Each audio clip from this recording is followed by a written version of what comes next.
name is Uzo Igweke, and I'm the founder of Loom Craft Chocolate. We are cocoa bean processors and artisanal chocolate makers based in Abuja, Nigeria. And we started our company officially in June 2020. Before then, we were doing a lot of research and how did it all come about. So I've been working in tech for 12 years as an SAP consultant, but like with every other Nigerian person, I guess, we always had something doing on the side.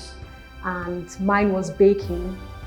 And I really love baking with chocolate. I love chocolate. I found it very difficult to find good quality chocolate. Even when you found it, it was extremely expensive. I'd always known that Nigeria was one of the largest producers of cocoa in the world, and it didn't make sense to me that we weren't making any chocolate per se. So I just went to Google and typed in how to make chocolate at home. And it came up with a lot of articles. It came up with a lot of things, and I drank it all in. I read, I studied, I did the research, and I realized that really I had the ingredients that I needed to make good quality chocolate, even better chocolate than those that were on the shelves. I mean, I needed essentially cocoa beans and sugar. So what I did was that I tried to improvise. I looked through the articles, what were the equipment, the tools that I needed. And I realized that I could improvise with things that I could find around. The only thing I didn't have then was the refiner, which is a proper chocolate making machine. But I was lucky. I mean, at that point in time, the Tony Lumunu Foundation, they were calling out for applications from entrepreneurs. I hadn't made a bar of chocolate before, but I had this idea that I thought really resonates with them. So what I did was that I put in my application, and it was successful. It was so successful, they called me for an interview and they said, how did you come and explain? But I hadn't made a bar of chocolate before, but I was, it was really a good one. And from the fund, I was able to get my first refiner. So from there, I started making chocolate. We continued with our experimentation. We made bad chocolate, good chocolate. It was inconsistent, but we tested with family and friends. We got a lot of encouragement from there. And 3 years later, I found the courage to leave my regular paid job and then focus fully on chocolate making. So basically, I mean, what are the challenges that we face? First of all, it's a new industry. We don't really have many people making chocolate in Nigeria. But then again, Google is a very, very powerful tool. And basically having grit, let me put it that way, and persevering in something basically will allow you overcome most of those initial challenges. And then you also tell yourself that you need to make a good quality product, because it's not just about doing all the research and putting something into packaging. Your product is what will market for you, let me say, speak for you even when you're not there. So you need to put in the time, and that's exactly what we did. I mean, we did almost more than 3 years of experimentation before we finally honed in on the product.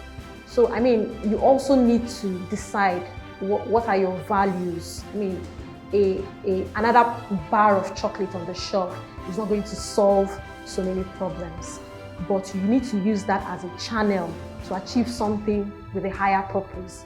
And for us, we found out that we're able to employ people, which is jobs creation. We are able to focus on locally made products. That's sustainability, that's economic independence, that's self-reliance. We're able to promote not just our business, but also other businesses, because most of the inclusions that we use in our chocolates, they are also made by small businesses like us. Like our mango powder is made by somebody processing fruits into fruit powders and vegetable powders as well. Take a look at our packaging. People talk about our packaging and how beautiful it is. But it's that beautiful, it's at that point, and it is completely locally made. It's at that point because we decided to use a local business. So people always tell us, it's cheaper abroad, imports, it has better quality. But because our local printer has practiced on us, right? He has had the opportunity to print, to design, to change, and to improve. That's why we have the quality that we have now. So these values, right, being local, being sustainable, being innovative, is what drives us. It's not just about chocolate. I mean, there are so many chocolate bars, but you need to find something that is deeper than just the product. And when we found that why for us, why we started this business, when we found that core reason, we were like boundless, we were like unstoppable, we just ran with it. So basically, I feel if you can hone in on a value, if you can also deliver a good product that actually solves the problem, then I mean the sky is basically the limit. To the African youths, I would say the world is yours for the taking. I mean, Africa is the next destination. So whatever ideas, whatever dreams that you have, don't be afraid to pursue them. The challenges are initially may seem like very insurmountable, but I always say focus on that little bit that's right in front of you. Don't look at the mountain, like break down the work into little bits and do one step at a time.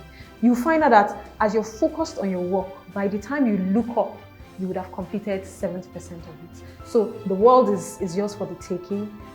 Reach for your goals. I mean, people say, I may sound a bit,